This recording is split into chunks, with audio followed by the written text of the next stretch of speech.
Most people spend their entire lives avoiding the things that make them uncomfortable. The biggest reason that I want to undertake this challenge, and it is an opportunity, to do something that may be the greatest challenge that I've ever faced in my life. We live in a time when it's possible to live your entire life without ever facing true adversity. How can we know who we are deeply without ever being tested?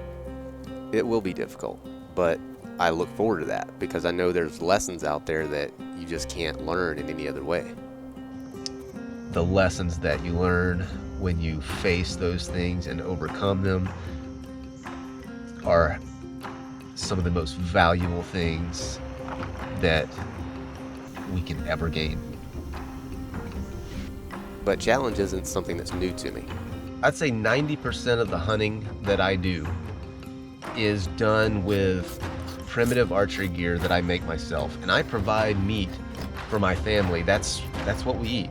Every year, I usually kill an elk, a whitetail, and a couple of wild hogs, and I do all of that on public land with primitive archery gear that I make myself. And it's hard work to do that. It takes a lot of dedication because you find yourself in situations often where if you had a more efficient weapon, you could seal the deal right there and you could bring home the meat. But with a primitive bow, you're forced to get closer. You're forced to be a better hunter. That is definitely I think that's one of the biggest challenges that any hunter could undertake, is trying to provide for your family with primitive archery gear that is self-built. You limit yourself the difficulty of approaching a wild big game animal increases exponentially as you get closer. Every little inch that you get closer to that big game decreases the margin for error. And when you get within the range that I have to get within, which is usually within 20 yards and preferably 10 to 15. That's a dice ball. When you talk about just the difficulty of existing in that sphere, if anything goes wrong, it's over. It's gone. The animal knows you're there, and when they know you're there, it's over, just like that. We got busted.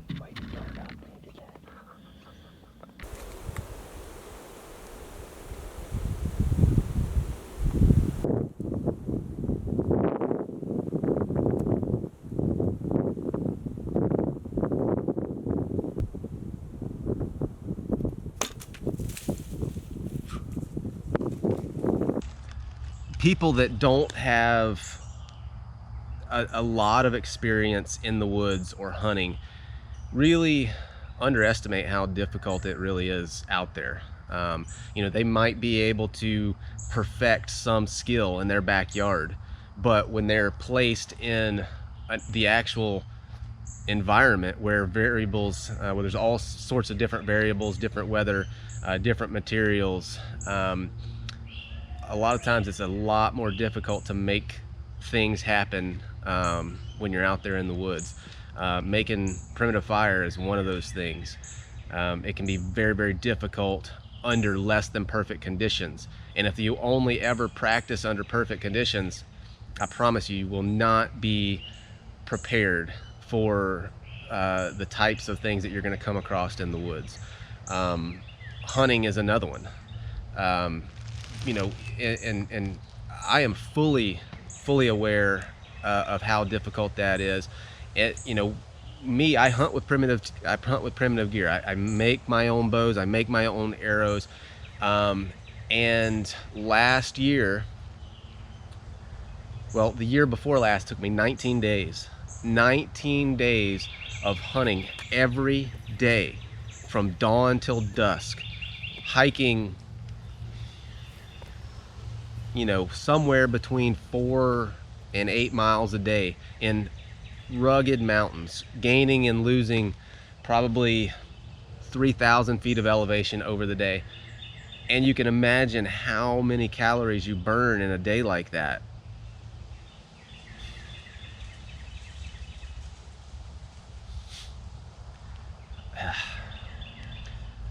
And so, if you're talking about going out there and being on very, very minimal food, hunting that hard is just not gonna, it's just not gonna work. You're gonna spend yourself pretty quickly. You're gonna spend your reserves pretty quickly. And so, if I'm out there, I'm really gonna have to consider, how much effort is it worth? If I feel like I have a good chance of killing something, then yeah, I'm gonna give it everything I've got. But if I feel like I have a better chance of getting more calories through trapping or fishing or something like that, I'll alter my strategy and just adapt to whatever that environment gives me. So I've never thought of myself as a survivalist or a bushcrafter. I think of myself more as a woodsman. And to me, woodsmanship incorporates elements of survival and elements of bushcraft, things like fire starting, many of the bushcraft skills. But to me, woodsmanship is more about knowledge. It's more about an attunement with the woods, an attunement with nature. An example of that is understanding animal behavior, understanding how an animal uses its landscape, uses its environment. Another great example of that, of the difference between woodsmanship and bushcraft, is that bushcrafting tends to focus on making things, and I do a lot of that. But anyone can watch a tutorial on how to build a figure 4 deadfall and can learn to do that. They can learn to craft that thing. Where woodsmanship comes in is the knowledge of how to employ that thing that you've built.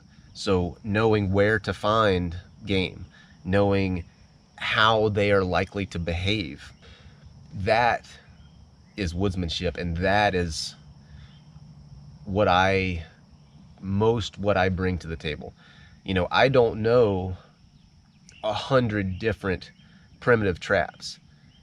I know 5, but those 5 that I know them very well, and more importantly, I know how, when, and where to employ them.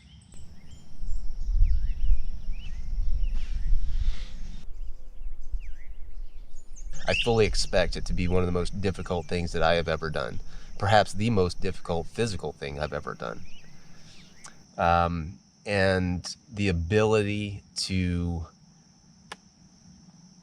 look forward, the ability to not let setbacks get you down. That is, I think, one of my biggest assets. I think the attitude thing is going to be important. The ability to maintain a positive attitude and to look forward and to think about not the things that you can't control, but the things that are within your control, and work with that. For me, solitude in nature is free of distractions, and that's something that is hard to come by these days. It's very common for people to be, 20, except for while they're sleeping, all of their waking hours is distracted by something, whether it's dealing with other people, watching television, social media. Being in the woods alone gives me a place to reflect, a place to look inward. And I think it's one of the reasons why I decided to live the lifestyle that myself and my family lives today, because I had that time to reflect. I had that time to look inward and question why I do things the way that I do them. I think that is the best part about being alone in a natural environment. I think my greatest weakness in terms of this challenge is also my greatest strength, and that's my family. You know, it's gonna be, I've been away from them for almost a month before, and so I know that I can do it, but at the same time, that's gonna be the biggest mental challenge for me. And I think that turns out to be the case with many of the people that are on the show, is that isolation from family.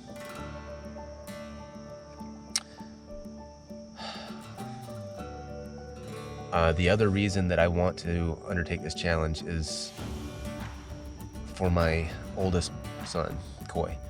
Coy will let things stand in his way. He will let difficulties stop him from the things that he wants. I want to be able to show him that you can do those things. You just have to do the work. You will never accomplish anything in your life if you allow self-doubt and fear of discomfort, fear of the unknown. If you allow those things to dissuade you, you'll never accomplish anything. I want to be able to show him that through hard work and dedication, that you can overcome the challenges that you're faced with, and you can accomplish things that you might have thought was impossible. And if that is the only thing to come out of this, I'm happy with that. I would do this if there was nothing at the end. And that may seem crazy to people, but I would do this if there was no prize money. Because I have, for one, I've never been motivated by money, or I wouldn't be doing what I'm doing now for a living. But for me, it really is about the personal challenge. It's about inspiring people, and especially my son. And it's about showing people that there's